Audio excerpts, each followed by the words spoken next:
Do you crave better self esteem and confidence, but struggle to silence your anxiety, fears, and insecurities? If so, welcome to the sisterhood of fellow travelers on the path to reclaiming their self confidence and happiness. I'm Jennifer DeBellis, award winning author, speaker, and assault survivor. I spent the past few decades helping young women like you overcome fear, self doubt, and trauma to reclaim their joy and self worth. I cannot wait to share the secrets I learned on my own healing journey and help you restore your inner warrior as I show you the skills and tools you need to save your own broken world. If you're ready to empower your inner warrior to overcome fear, doubt, and anxiety, turn off those distractions and tune in to this episode. In the last two episodes, we talked about unforgiveness and how adopting a forgiveness mindset leads to emotional healing and improves our quality of life. I know how real the struggle is to forgive and move on, especially when it comes to making ourselves vulnerable and running the risk of sustaining additional wounds and offenses. I also know how forgiveness empowers us to confidently reclaim our peace, happiness, and self-worth. I'm grateful you're here with me as we continue down this healing path. If you're done letting unforgiveness steal your peace, joy, and direction in life, may this 5-part series help you level up your self-love game as you continue to restore your inner warrior to boldly live with fierce confidence. As I mentioned in the last episode, forgiveness is a complex concept and something many of us struggle with. For this reason, I've broken down this series into 5 parts to give each one of the defining elements its own breathing space to fully open itself up. In this 3rd episode, you'll get a deeper understanding of how forgiveness works when we fear vulnerability and reopening wounds. You'll hear about my own struggles, trials, and successes in the face of vulnerability and rehashed offenses and hurts. And you'll learn how to operate with the forgiveness mindset that empowers you as it works to strength train and restore your inner warrior. In the remaining 2 episodes in this series, we'll explore the need for justice and accountability, moving beyond our internal barriers and negative emotional reactions to rebuild our forgiveness mindset. I put this Restore Your Inner Warrior series together with power-packed tools that will help you strengthen your inner warrior and overcome the things holding you back from living your most beautiful, best life. If you're ready to boldly step into a life with improved happiness and confidence, turn off those distractions running in the background so you can supercharge your inner healing journey with this next episode. And for all of you lovely ladies who are already walking down this restoration path with me, welcome back. If you haven't already joined my free Facebook group, the Restore Your Inner Warrior Sisterhood, I encourage you to do so. Here's a safe space to share stories, get tips, and find community. And if you go on and you see the poll that's up at the top of my page there, if you just answer one of the questions, you'll be automatically entered in for your chance to win a one-on-one free coaching session with me that I'm about to start in the next couple of weeks. So to recap from last episode, our quality of life depends on developing a forgiveness mindset. Living with unforgiveness infects every area of our life, like a parasite that sucks the nutrients from our body and makes us sick. It literally makes us sick, the same way a parasite does. That's right. Unforgiveness infects all areas of our physical and our emotional health, while it also weakens our heart, mind, spirit connection that holds our quality of life together. So if you've tuned into the other episodes in this series, you'll remember me saying we've got our heart, we've got our mind, and we've got our spirit, and we trifold those together. And when they are put together, they're this super powerful weaved rope. And when they're individual, they can break down very easily. They just don't have the same strength. So one of the concepts in this series is understanding how this forgiveness mindset helps you strengthen that trifold cord. A forgiveness mindset, on the other hand, is when we consciously choose to let go of the negative emotions that we have for the people who have hurt or offended us.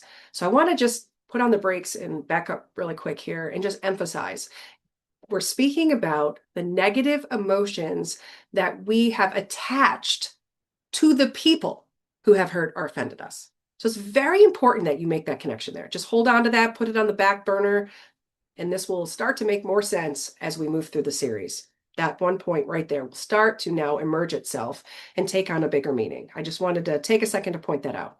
It allows us to live in freedom as we cut ourselves free from the dead, toxic weight that unforgiveness is. It's that toxic cocktail that, again, we drink hoping to make the other person sick, and the only person we're making sick is ourselves. Although, when we get toxic enough from drinking it over a long period of time, we certainly will become a toxic force that does affect everything and everyone that we come in contact with. Forgiveness does not let the other people off the hook or let them get away with anything. You got to keep remembering that. That's not what forgiveness is about. It's about you cutting yourself free from those negative emotions that you've attached to the individual who has offended or hurt you. We don't forget or ignore the offense. We also don't forget or ignore the chronic behaviors and the chronic abuses and the chronic offenses. That's not at all what I'm trying to insinuate here. So let's talk about the elephant in the room, our fear of making ourselves vulnerable to being rewounded or offended. I know how real this struggle is. If you tuned into last episode, you heard me talk about being thrown into a series of events with a certain circle of individuals that I belong to, and I constantly experience the sense of being excluded from, lots of different interactions that would typically involve me, but they don't involve me. And then when I'm saying, hey, why aren't you guys including me? I want to be a part of this too. And I want to help out with these particular things. And, I just want that deep, meaningful relationship with you guys also. The conversations continue to be like, oh, we thought you were busy. Oh, we didn't do it to be personal. Oh, we just wanted to keep it small. It's weird responses, but again, making peace with those. But now that vulnerability of going back into situations where you have made the decision to continue these relationships, to try to heal the areas and rebuild the areas that you can, to take steps back and create distance, to admit, okay, they clearly don't want the depth of a relationship that I want or expect or believe that I deserve with these individuals. And so when you do all those things and you've taken those steps back, you still get that fear that rears its ugly head when the next event comes up, when the next interaction comes up, and you're like, oh my God, I'm going to make myself vulnerable again. Or when you even, I mean, we live in a social media world. You don't even have to go to an event to be confronted with being excluded.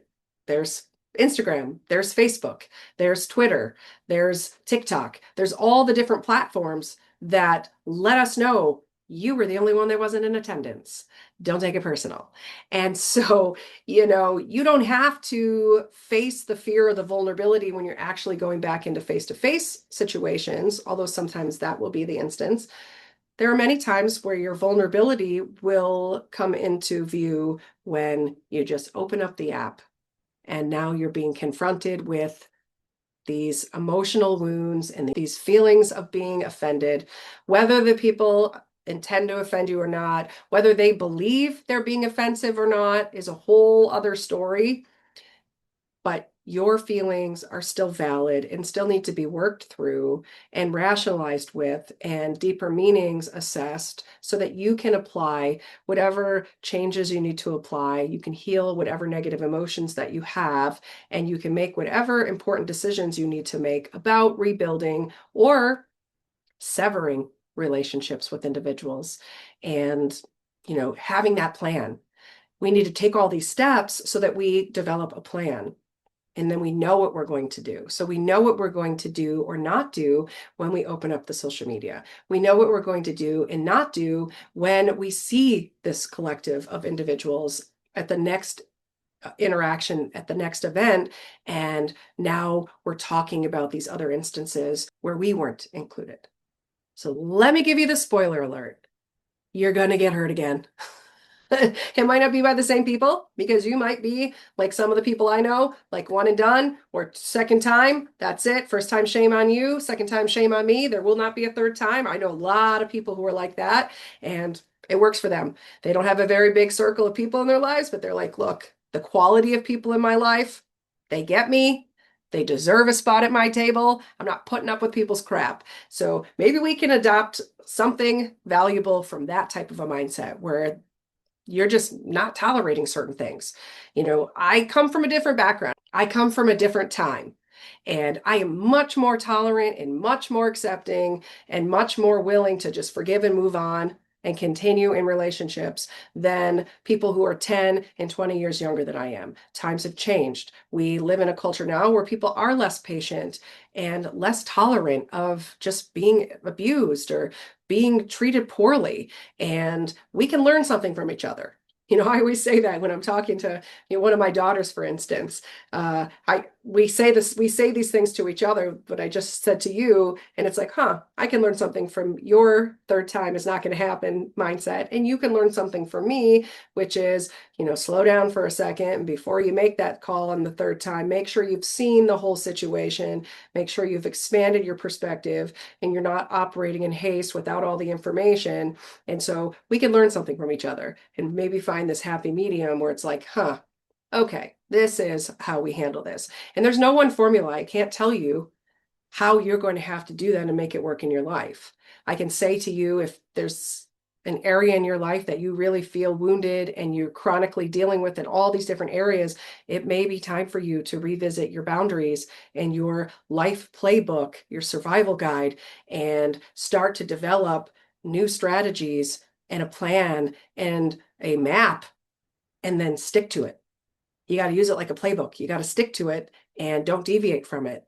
And there might be some hard decisions that you have to make there to protect yourself, to say, I cannot keep putting myself into the situation where I'm chronically being abused, where I'm chronically being preyed on by the same caliber of individual who is offensive, intentionally exploiting the situation, taking advantage of it. So, if that speaks to you, then you might have to take different steps than a person who this was like a one-time thing and they're not stuck in some chronic pattern of this repeat thing happening over and over and over again.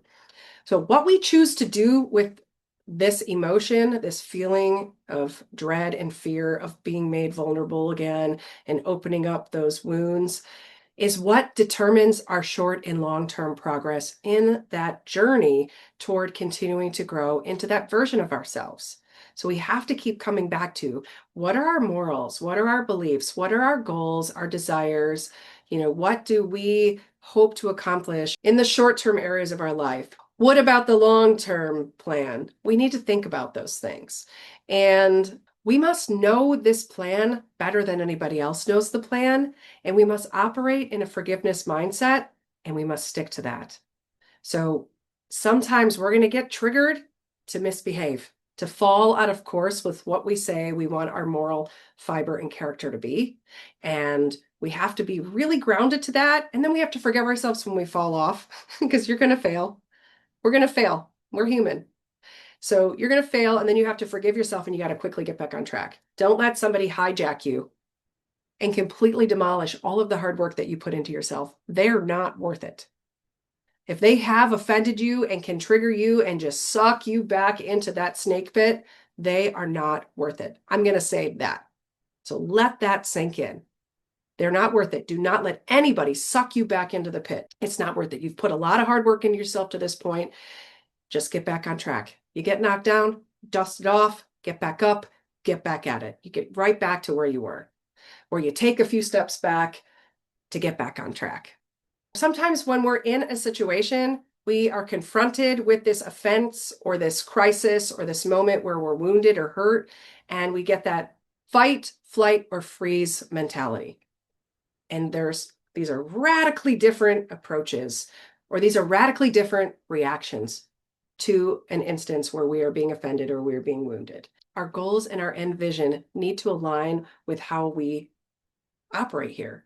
So if we are trying to maintain a certain caliber of character and we've got to get the heck out of that situation, like just leave. Sometimes there is no rationalizing with someone. You just need to get out of there.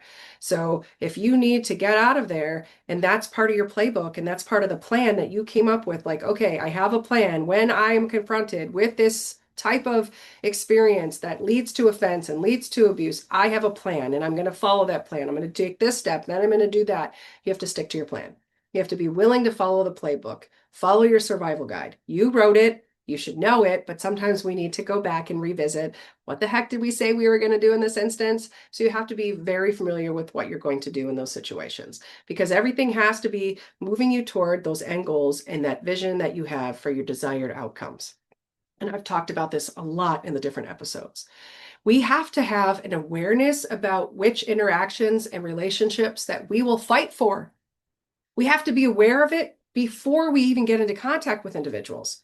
We have to know what the state of affairs are with individuals. I'm not talking about first-time encounters, although there's a lot to be said about that. If you get into a first-time encounter and you find yourself in a fight situation, you're probably not going to want to return to that situation. You're probably not going to want to build anything meaningful with that individual or within that situation. Like this might not be your people. This might not be your community of people. So you might be fighting for, whatever, fighting for that, moment of respect that you think you deserve in that instance, or that acceptance, or the provision of particular things that you came for to begin with. I don't know, fill in the blank. You might be fighting for your rights. You might be fighting for that place at the table. You might be fighting to hold someone accountable in that instance. Hey, you are offending me right now. Hey, what you're doing is not acceptable. The situation's always going to be different. So you have to figure out which one of these qualities apply to it, and then you have to act accordingly. So there might be those instances where you are fighting in that one and done situation where you're like, okay, it's worth it. But you have to ask yourself, is it worth it? There are times when I'm like, I am not going to rationalize with irrational people. Not going to do it. So if I see a flicker of rationality or being able to reason with someone, then I will argue with you, or I will debate something with you and keep trying to get us conversing, even if you've offended me. A lot of times that's what people do. They offend the other person to make them feel stupid, to make themselves feel superior and the smarter person about something. And it's a logical fallacy. We see it happening in politics all the time. And so if you find yourself in that situation and you're like, you have to make that choice. Am I going to engage in this exchange right now and fight for that person to open their thinking? Or am I going to just be like, lost cause, not my problem, not my circus, not my clowns? We have to make that decision. And then there's that third temptation, which is to freeze. And most times it's not an option, especially when we're talking about this idea of operating in a forgiveness mindset or opening ourselves up to vulnerability and reopening wounds. Freeze isn't always a viable option. The first two episodes explore the importance of identifying and grieving our hurts and offenses as we walk in forgiveness. So again, it's really important for us to identify those things and then go through the healing process and the grieving process, so that now when we get to this step where we're actually getting back out there, we have some insights, we have some plans and strategies moving forward. So we might be afraid of making ourselves vulnerable. We might be anxious about that. We might have doubts about that vulnerability or what it's going to feel like to have those wounds reopened. That's natural. Who the heck wants to keep suffering? I don't know anybody who wants to keep suffering. But we also have to get back out there. This idea of confronting our fear of vulnerability and doing things despite that fear of reopening wounds is a really important component of preparing us to move forward and showing us how. So we can keep identifying what. But until we start thinking about how exactly are we going to do that, we're stuck. You can have all the knowledge of what to do. If somebody never shows you how to do it, if that never resonates with you or clicks with you, like, oh, I get it, I see all the moving parts, I see how this works, then you just have a bunch of knowledge and you have no wisdom to know what to do with that knowledge. That's like the equivalent of rote memorization, where you used to go to school, take the test, it would be multiple choice, and you would stay up all night making study cards, memorizing, what's the answer to this? What's the answer to that? And then you would go take the test and you have no idea. You're not learning any concepts. You have no idea of what the concepts are. You come back from the test and you forget about almost all of it, if not all of it, because you weren't trying to learn and understand and remember those concepts. You were just trying to memorize them so that you could do well on a testing situation and then move on. And we can't have that same mentality when we're talking about how to navigate our fear of being vulnerable, because we do have to get ourselves back out there and we have to make ourselves vulnerable again. And sometimes those wounds are going to get opened back up. And in those instances where they do get opened back up, then we have to go back to a lot of those concepts that I talked about in the second episode, which was dealing with those grief stages. Now, again, I talk about those in my self-help book, Warrior Sister Cut Yourself Free. There is a link to this book and how to buy copies of it or even get access to the audio version of it in the show notes, because we want to reach that point where we are the best prepared that we can be when we do move forward and we do get ourselves back out there, which means that we've got to do that work to get our heart matter aligned with our desires, our goals, that spiritual journey that we're on. Let's wrap this session up with a recap of some important steps that we can take to navigate our fears and make ourselves vulnerable and thus susceptible to more heartache and offense. I know, I'm giving you such encouraging news right now. But since we can't live in a protected bubble, we have to heal and then put ourselves back out there. Or in some instances, we have to make the tough decision if we're going to return to it at all. So remember these things when fear and dread rear their ugly little heads. We deserve to open ourselves up again for a chance to receive the things that we crave. That's the crux of it all here. If we don't, they win. They win. That's what gets me up every day and keeps me moving again. That's what gets me investing in myself and putting myself first and making sure that I am in the best possible emotional shape that I can be in so that I can be the best version of myself for myself and then for all of those others that are around me. We need to get ourselves back out there and we need to be very familiar with our playbook and how we are going to function once we are back out there. Unforgiveness, remember, is that toxic cocktail that makes us sick and miserable to be around. Don't pick it up. Don't drink it. Don't even take a sip of it. Don't even smell the cap. It isn't an option if we want to maintain our emotional health and well-being. Choose to forgive and release it to those higher powers. Let God deal with it. Let the universe deal with it. When you think about justice, which we are going to talk about next episode, when you think about justice and accountability, think about you don't have to be the one who orchestrates it. You can release it, let that folly catch up with them in whichever way the universe or God decides to deliver it. Again, think about how justice and accountability usually play out. More justice than accountability. Do you really want to decide what that justice should look like and then become the character that has to enforce and deliver that level of justice? I know I don't want to be that person. That's why I didn't go into law. I was originally going to study law right out of high school. And I went to work with one of my close friends at the time who was a paralegal. And I think I spent 2 weeks there in the offices helping her work and deciding if I wanted to do an internship there. And I was like, no way. I do not want to be around these people, this environment for the rest of my life. Like, these are not my people. I knew that at 18, these aren't my people. I don't want to be day in, day out thinking about what is justice going to look like for these individuals. And that's awesome if that applies to you and that is your world, but it wasn't my world. And I knew that I wanted my heart to remain soft and my compassion to stay intact. And it wasn't going to stand a chance if I fully immersed myself into this community. So I have no regrets about living a life ever since then of releasing people, forgiving and letting the universe and God bring whatever justice is coming their way. And a lot of times we don't even get to see that justice, and it's okay, because it's enough to know that everything catches up with people. Even if it seems like it doesn't, like there are people that seem like, oh, they get away with murder all the time. It catches up with them one way or another. And it really isn't up to us to see how it is. It's up to us to protect our own peace and to worry about our own selves. We will continue to explore working through unforgiveness and strengthening our forgiveness mindset in the remaining 3 episodes in this series. Until we meet again, may these new insights and strategies be a lamp unto your path and a guide on your emotional healing journey.